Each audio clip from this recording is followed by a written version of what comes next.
Hello students. क्या हाल है आप लोगों के? अच्छे ही होंगे और होने भी चाहिए। चलिए, अच्छी बात है। आज से हम लोग अपनी 11th क्लास भी स्टार्ट कर रहे हैं। तो सबसे पहले 11th में जो मैंने स्टार्ट किया है चैप्टर, वो मैं स्टार्ट ले रहा हूँ जर्नल का। है ना? जर्नल एक बहुत ही बेसिक और स्ट्रॉन्ग पिलर है अकाउंटेंसी सब्जेक्ट का। हम जितना अच्छा जर्नल पे कमांड कर लेंगे, अकाउंटेंसी उतनी ही हमारे लिए खेल हो जाएगी। यानी कि हम अकाउंटेंसी के कॉन्सेप्ट को आसानी से समझ पाएंगे। तो जर्नल के कॉन्सेप्ट को क्लियर करने के लिए मैं इसमें 3 से 4 क्लासेस लूँगा, जिसमें मैक्सिमम जर्नल एंट्रीज को कवर करने की कोशिश करूँगा।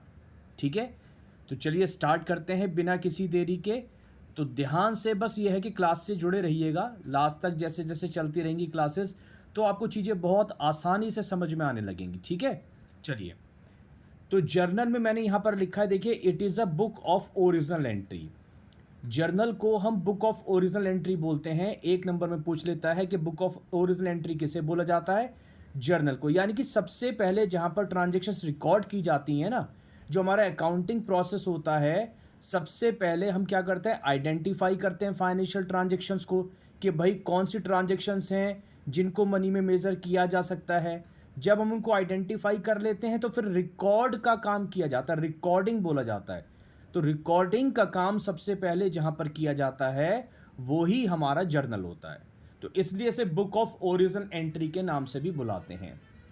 फिर इसमें जो ट्रांजैक्शंस रिकॉर्ड की जाती हैं इन क्रोनोलॉजिकल ऑर्डर, ये वर्ड याद रखना है। एक नंबर में पूछते हैं कौन से ऑर्डर में जर्नल में लिखा जाता है।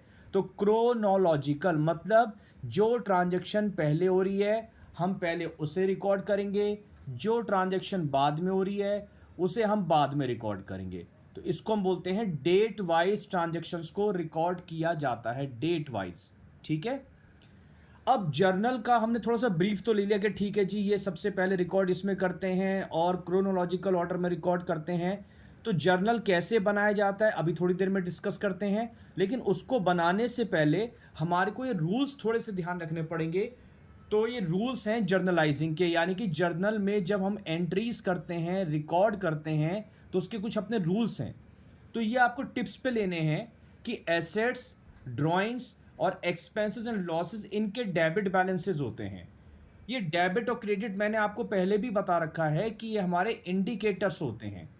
जैसे गाड़ी के इंडिकेटर्स बताते हैं गाड़ी किधर मुड़ने वाली है, तो इसमें भी आप जब किसी भी अकाउंट के आगे डेबिट या क्रेडिट लगाओगे तो सामने वाला समझ जाएगा कि आप उससे क्या कहना चाहते हो, कि डेबिट का मतलब क्या और क्रेडिट का मतलब क्या।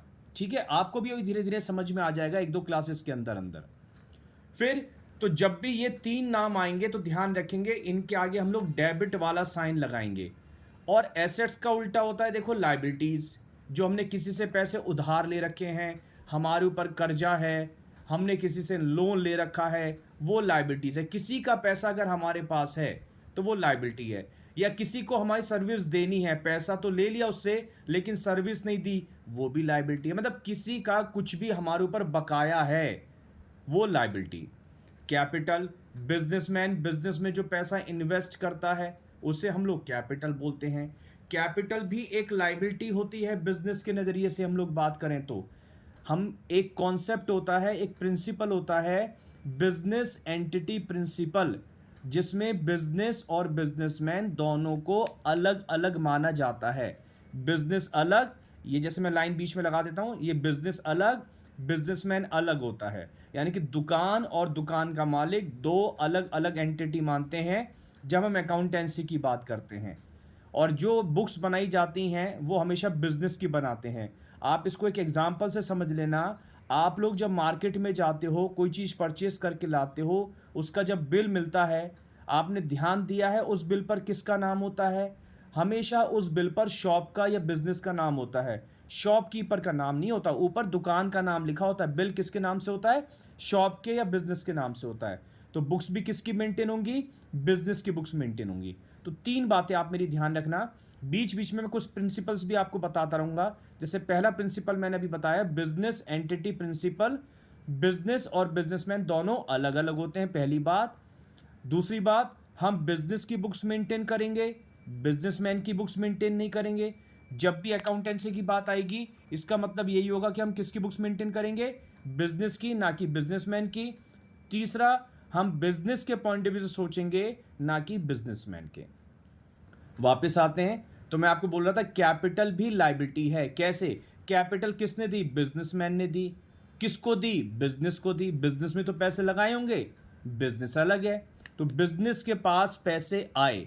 अब बिजनेस के पास ये जो पैसे आए हैं, ये जो मेरे हाथ में पैसे रखे हैं, सपोज मैं अगर अपने आप को बिजनेस मान लूँ, तो मेरे पास ये जो पैसे आए हैं, लो पैसे भी रख लेता हूँ।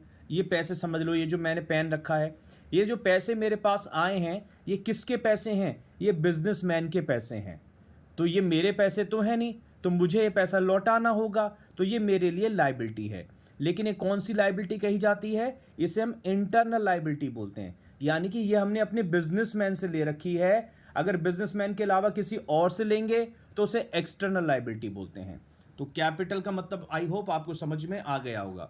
ड्राइंग्स भी साथ के साथ बता देता हूं कि जब बिजनेसमैन अपने पर्सनल यूज के लिए पैसा विड्रॉ करता है, घर ले जाता है, उसे ड्राइंग्स बोलते हैं।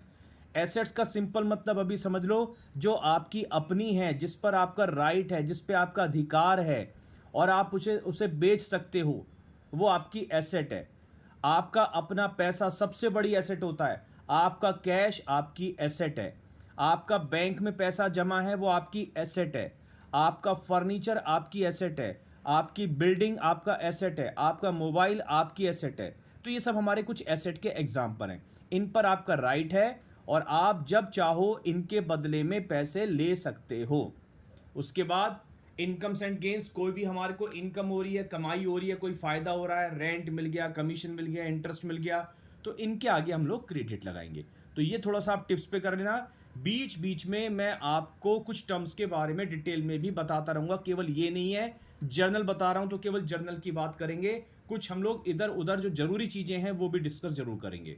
अब रूल क्या कहता है, जब हमने 3 के डेबिट 3 के क्रेडिट बातें पढ़ ली, अगर ये चीज़ें इंक्रीज होंगी, ये 6 आइटम होंगे ना, 1 2 3 और 3 नीचे, तो अगर ये 6 की 6 चीज़ें इंक्रीज हो रही हैं तो बैलेंस सेम ही रहने देंगे। मतलब जिसका डेबिट बैलेंस होता है उसे डेबिट ही रहने देंगे, जिसका क्रेडिट बैलेंस होता है उसे क्रेडिट ही रहने देंगे।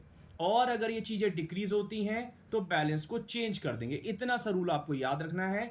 इस रूल को हम मॉडर्न रूल के नाम से भी जानते हैं। मॉडर्न रूल, जैसे एसेट मान लो इंक्रीज हो गई तो डेबिट ही करेंगे। एसेट अगर कम हो रही है तो बैलेंस बदल देंगे, ये ना, अगर कम हो रही होगी तो बदल देना, तो यानी कि क्रेडिट कर देंगे। कैपिटल अगर इंक्रीज हो रही है, इंक्रीज में सेम ही रहने देंगे, यानी कि क्रेडिट ही करेंगे। और कैपिटल अगर डिक्रीज हो रही होगी, कम हो रही होगी, तो बैलेंस को बदल देंगे, यानी कि उसको फिर डेबिट कर देंगे। आई होप समझ में आई होगी की बात। तो आगे चलते हैं। अब एक छोटा सा एग्जांपल मैंने लिया, यहां पर लिखा हुआ है आपको जर्नल बनाना है, कुछ ट्रांजैक्शंस दे रखी हैं और उस ट्रांजैक्शंस के बेस पे आपको जर्नल बनाना है। तो अब आप देखो जरा, यहां पर जर्नल के कॉलम्स पहले आप देखो, है ना, ध्यान से देखना। ये जर्नल के कॉलम है। जर्नल में टोटल मिला के 5 कॉलम्स होते हैं। कितने कॉलम्स होते हैं? 5 होते हैं। पहले ऊपर हेडिंग जरूर डालोगे बच्चों। एक बात ध्यान रखना, मैंने ये देखा है अधिकतर बच्चे ये हेडिंग नहीं डालते हैं और हेडिंग नहीं डालने की वजह से उनके मार्क्स डिडक्ट हो जाते हैं। सीबीएसई भी कहता है कि आपको, या हर बोर्ड ये बोलता है कि जो आप काम करने जा रहे हो उसे बताओ तो सही क्या कर रहे हो। तो ये हेडिंग डालने की आदत जरूर डालनी है।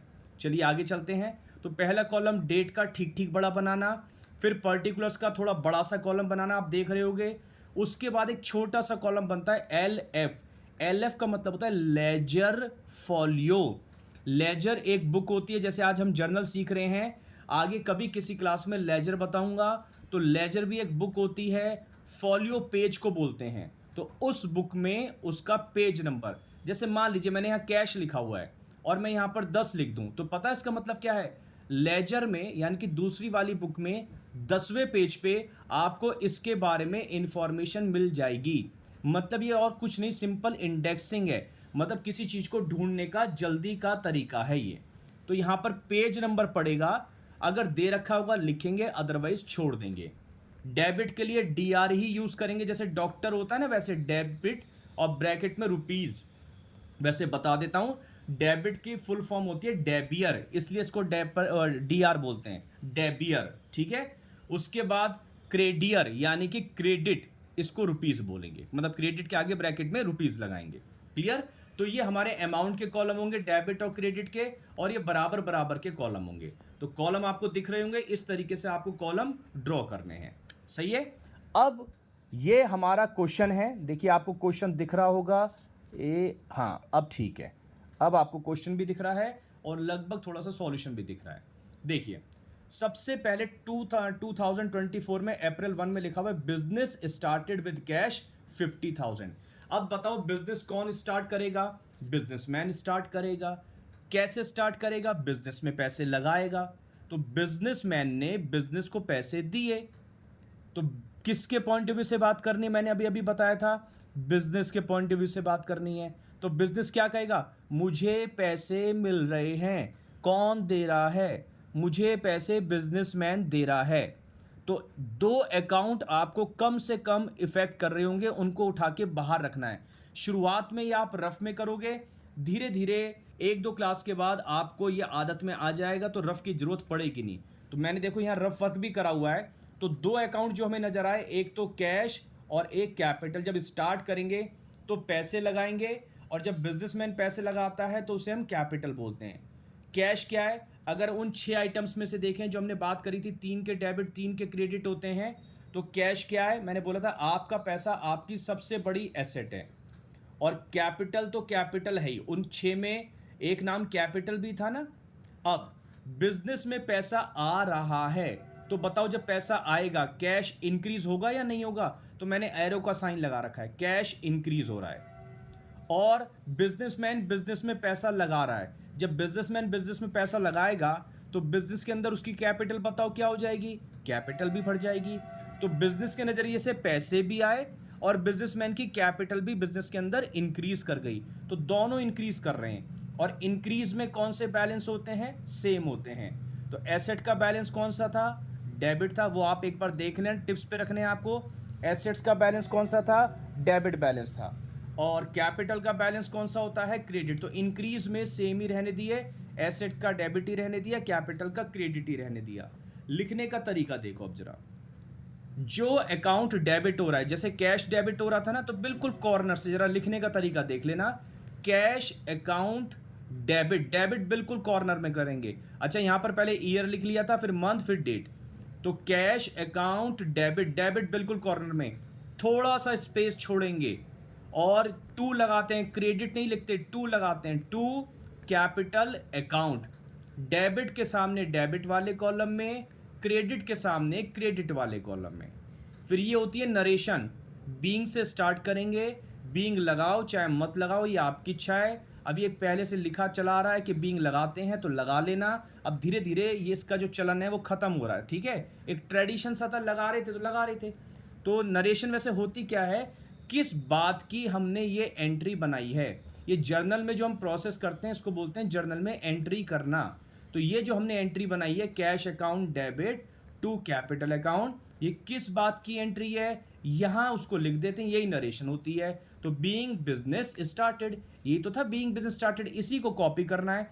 अगर आप इसको छोटा करके लिख सकते हो अपने वर्ड्स में तो लिख दो, नहीं समझ में आए तो कम से कम ये ही लिख दो। सही है? लिखना जरूर है। अगर आप ये नरेशन नहीं लिखोगे तो एग्जाम में नंबर कट जाते हैं, ठीक है। तो डेबिट के सामने डेबिट में, क्रेडिट के सामने क्रेडिट में। इसका मतलब क्या हुआ? कैश इंक्रीज हो गया 50,000 रुपए से, कैपिटल भी इंक्रीज हो गई बिजनेस के अंदर 50,000 से। ये हमारी जर्नल में एक एंट्री कंप्लीट। उसके बाद नेक्स्ट अप्रैल के लिए मैंने ये वाला डिट्टो वाला साइन लगा दिया 5। अब था उसके बाद नेक्स्ट ट्रांजेक्शन थी goods purchased from A 14,000। Goods purchased from A 14,000, A से गुड्स खरीदे। बताओ दो अकाउंट पहले आप लोग बताओ कौन कौन से। गुड्स यानी कि गुड्स है एक तो, और एक बात ध्यान रखना, जब भी हम गुड्स खरीदेंगे या बेचेंगे तो गुड्स को हम परचेज या सेल्स के नाम से बुलाएंगे। तो गुड्स खरीद रहे हैं तो एक तो हो गया परचेजेस अकाउंट, और परचेजेस अकाउंट कौन सा अकाउंट होता है? एक्सपेंसेस होगा। और एक हो गया ए का अकाउंट। तो जरा अब एक बार रफ में देख लेते हैं मैंने क्या कर रखा है। देखो दूसरी ट्रांजेक्शन में दो अकाउंट बाहर करे, परचेजेस और ए। परचेजेस क्या है? एक्सपेंसेस। और देखो ए से खरीद रहे हैं ना, तो इससे अगर हमने खरीदा है तो इसको फ्यूचर में पैसे देने होंगे, उधार में खरीदा है, और जिसको फ्यूचर में पैसे देने होते हैं उसका पैसा लौटाना है, वो हमारा क्रेडिटर होता है। क्रेडिटर ये हमारी लायबिलिटी है, ठीक है। अब हमने सामान खरीदा तो खर्चा हुआ, हमारा इंक्रीज हुआ ना खर्चा, तो इंक्रीज का साइन लगा दिया। और देखो उधार में खरीद रहे हो तो लायबिलिटी भी तो बढ़ रही है, उधार भी तो आपके सिर पे बढ़ता जा रहा है, तो यानी कि क्रेडिटर भी इंक्रीज हो गए। इंक्रीज में बैलेंस सेम रहने देते हैं। तो आप एक बार देख लेना पीछे मैंने क्या बोला था जब बैलेंस लिखवा रहा था, अगर याद नहीं हुए तो पीछे से देख लो, मैं बता देता हूं। वैसे एक्सपेंसेस का बैलेंस कौन सा होता था? डेबिट बैलेंस होता था। इंक्रीज में सेम। लायबिलिटी का बैलेंस कौन सा होता था? क्रेडिट होता था। इंक्रीज में सेम। तो अब एंट्री क्या बनी? परचेजेस को डेबिट करेंगे, ए को क्रेडिट करेंगे। और वैसे एक बात बताऊं, अगर एक चीज़ डेबिट हो रही है तो पक्की बात है दूसरी वाली क्रेडिट ही होगी। लेकिन आप लोग अभी शुरुआती इस दौर में कर रहे हो, जर्नल तो बहुत अच्छे से करना है, आपको हर चीज़ का मतलब पता हो। लिखने का तरीका देखो तो परचेजेस, SES आएगा बच्चों, ये D नहीं आएगा। Purchases account debit, purchases account debit. Debit वाला पहले लिखना है, बिल्कुल कॉर्नर से स्टार्ट करोगे, डेबिट लास्ट में लिखोगे, थोड़ा सा स्पेस छोड़ोगे। लिखने का एक तरीका होता है अकाउंटेंसी में, तो वो तरीका भी धीरे धीरे सीख रहे हैं। थोड़ा सा स्पेस छोड़ोगे, टू लिखोगे। क्रेडिट वर्ड नहीं लिखते हैं कुछ बच्चे, पता है कैसे लिख देते हैं? टू ए क्रेडिट, ये एक नहीं करना, क्रेडिट लिखना ही नहीं है, टू का मतलब ही क्रेडिट है। तो परचेजेस अकाउंट डेबिट, टू ए, ये हमारा क्रेडिटर बन गया। तो हमारा खर्चा हो गया 14,000 और हमारी लायबिलिटी इंक्रीज हो गई 14,000 रुपये से। डेबिट के सामने डेबिट में, क्रेडिट के सामने क्रेडिट में। उसके बाद नरेशन लिखनी है, मैंने डॉट डॉट लगा दिया है, आप मत लगाना, मैं कुछ भी कर सकता हूँ, आपको नंबर चाहिए, ठीक है ना? बात समझ में आ गई? आगे चलते हैं। नेक्स्ट ट्रांजेक्शन थी हमारी 10th की, गुड्स सोल्ड टू राम। अब बताओ जरा, दो अकाउंट जल्दी से। एक तो गुड्स है, लेकिन मैंने क्या बोला था? गुड्स को या तो परचेजेस बोलेंगे या सेल्स बोलेंगे। तो यहाँ पर गुड्स बेच रहे हैं तो सेल्स हो गया, और राम को बेच रहे हैं तो अगला अकाउंट राम का हो गया। चलो देख लेते हैं अब यहाँ पर। तो देखो, एक तो हुआ राम और एक हुआ सेल्स। अब यहाँ देखो, हमने राम को उधार में बेचा है। अब जिसको उधार में बेचा होगा उससे हमें अपने पैसे लेने हैं, और जिनसे पैसे लेने होते हैं, अपने पैसे लेने हैं फ्यूचर में, वो डेटर होते हैं। डेटर हमारी एसेट है। तो बच्चों ये ध्यान रखना, डेटर और क्रेडिटर में कई बच्चे बहुत कंफ्यूज होते हैं। तो जिनका पैसा हमें फ्यूचर में लौटाना है वो क्रेडिटर, और जिनसे हमें अपना पैसा फ्यूचर में लेना है वो डेटर, ये एसेट है। और सेल्स, हमारा सामान बिकता जा रहा है, बिकता जा रहा है, बिकता जा रहा है, तो ये हमारी इनकम हो रही है, ठीक है। अब हमारे एसेट इंक्रीज हो गई, जब हमने क्रेडिट पे सामान बेचा, हम बेचे जा रहे हैं, बेचे जा रहे हैं, बेचे जा रहे हैं उधार पे, डेटर इंक्रीज हुए जा रहे हैं, तो डेटर इंक्रीज, और इनकम हुए जा रही है, यानी कि इनकम भी इंक्रीज। अब इंक्रीज में सेम रहने देते हैं। तो बैलेंस अगर हमें पता हो कि एसेट का कौन सा बैलेंस था, याद है ना, डेबिट था, तो एसेट को डेबिट ही करा देखो हमने। और इनकम का बैलेंस कौन सा था? क्रेडिट था, तो इंक्रीज में सेम ही रहने दिया। तो बस अब तो लिखने का तरीका करना है। पहले किसको लिखेंगे? डेबिट वाले को लिखेंगे। तो देखो डेबिट वाले को हमने लिखा राम डेबिट, डेट वगैरह डाल के, बिल्कुल उसी तरीके से डेट वगैरह डाल के, राम डेबिट, थोड़ा सा space, to sales account, debit के सामने डेबिट में, क्रेडिट के सामने क्रेडिट में, फिर नरेशन बीइंग करके जो गुड सोल्ड टू राम। एक बात और सुन लो, जैसे मैं सबके आगे अकाउंट वर्ड लगा रहा हूं, नाम के आगे नहीं लगा रहा हूं, तो ये आप भी कर सकते हो। जितने भी नाम होते हैं उनके आगे अकाउंट लगाना जरूरी नहीं होता। मन नहीं कर रहा, नहीं नहीं सर हम तो लगाएंगे लगाएंगे, तो बहुत छोटी सी और सिंपल सी बात है, फिर एपोस्ट्रोफिस एस के साथ लगा लेना है ना। एज अकाउंट या राम्स अकाउंट, एक का अकाउंट होता है, राम का अकाउंट होता है, राम अकाउंट नहीं होता है। और सबसे बढ़िया तो लगाओ ही मत, वो अच्छी बात है, नाम के आगे अकाउंट वर्ड ही मत लगाओ, सही है। तो हम इस एंट्री पे थे, तो राम हमारा डेटर, साथ के साथ पढ़ने की भी कोशिश करो, राम हमारा डेटर है, राम से पैसे लेने हैं, सेल हमारी इनकम है, इनकम हमारी इंक्रीज हो गई है, और इंक्रीज होती है तो उसको हम क्रेडिट करते हैं। नेक्स्ट ट्रांजेक्शन देखते हैं। नेक्स्ट है हमारी वेजेस पेड। बताओ दो अकाउंट कौन कौन से बाहर आ रहे हैं? एक तो वेजेस नज़र आ रहा है मुझे, वेजेस मतलब मजदूरी, खर्चा हो गया, हमने लेबर से काम लिया। और पेड के पीछे अगर मैं देखूं, पेड वेजेस क्या पे करी होगी, पैसे दिए होंगे, यानी कि कैश आया होगा। तो दो अकाउंट नज़र आ गए हमारे को, देखो मैंने रफ में कर रखा है, एक तो वेजेस और एक कैश। वेजेस हमारा खर्चा है, हम मजदूरी पे कर रहे हैं लेबर को। कैश हमारी एसेट है। एक्सपेंस हमारा इंक्रीज हो रहा है ना, जब आप वेजेस आप देते जाओगे, लेबर को पैसे दे रहे हो, काम खूब करवाया है, तो आपका खर्चा बढ़ता जा रहा है। और जब खर्चा इंक्रीज होता है तो डेबिट करते हैं। कैश हमारी एसेट है, पैसा जा रहा है, एसेट कम हो रही है, कैश जाएगा तो एसेट डिक्रीज। और जब एसेट डिक्रीज होती है तो बैलेंस को क्या करते हैं, बदल देते हैं, चेंज करते हैं। तो एसेट का डेबिट बैलेंस होता है, और जब चेंज करोगे तो क्रेडिट हो जाएगा। तो अब एंट्री बता सकते हो, क्या बोलोगे, wages account debit to cash account. एक और बात बता देता हूं, वैसे तो कैश हमारा इसमें कई बार आ चुका है, मैंने आपको बता भी दिया, कैश हमारी एसेट है, इंक्रीज तो सेम, डिक्रीज तो चेंज। लेकिन कैश का एक सिंपल सा रूल भी याद रख लेना कि अगर पैसा आएगा तो डेबिट, पैसा जाएगा तो क्रेडिट। बात वही है, एसेट इंक्रीज तो डेबिट, एसेट डिक्रीज तो क्रेडिट। पैसा आएगा यानी कि इंक्रीज हो रहा है तो डेबिट, पैसा जाएगा यानी कि डिक्रीज हो रहा है तो क्रेडिट। तो सिंपल जरा देसी भाषा में हमने बोल दिया, पैसा आता है तो डेबिट, पैसा जाता है तो क्रेडिट। बात वही बोल रहा हूं, इंक्रीज तो डेबिट, डिक्रीज तो क्रेडिट। चलिए अब एंट्री देख लेते हैं किस तरीके से हमने इसको लिखा हुआ है।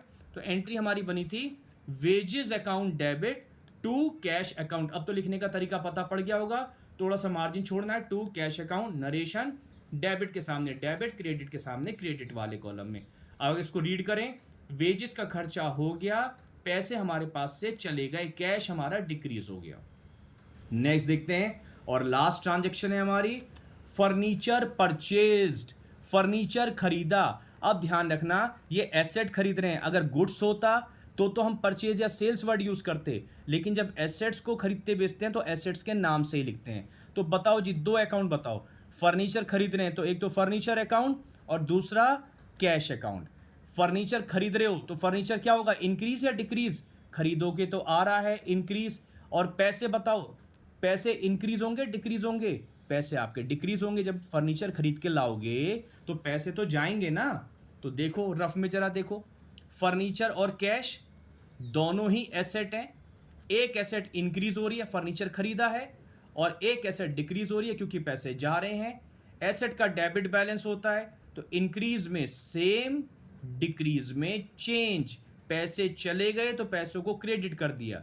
तो एंट्री क्या बनी, furniture account debit to cash account. Furniture एक एसेट इंक्रीज हो गई और एक एसेट हमारी डिक्रीज हो गई। फर्नीचर आ गया 4,000 रुपये का और कैश हमारे पास से चला गया 4,000 रुपये का। तो आई होप आपको आज की क्लास में थोड़ा सा मज़ा आया होगा, समझ में आई होगी। अगर आपको ये क्लास समझ में आई है तो प्लीज़ लाइक करो, शेयर करो अपने दोस्तों को भी, और अगर चैनल पे नए हो तो सब्सक्राइब करो। और आने वाली क्लासेस में अब थोड़ा सा हम जर्नल एंट्रीज का लेवल बढ़ाते चले जाएंगे। तो 3 से 4 क्लासेस में मैं आपकी सारी जर्नल एंट्रीज करवाने की कोशिश करूंगा, ताकि आपको जर्नल में कोई ऐसी दिक्कत ना आए।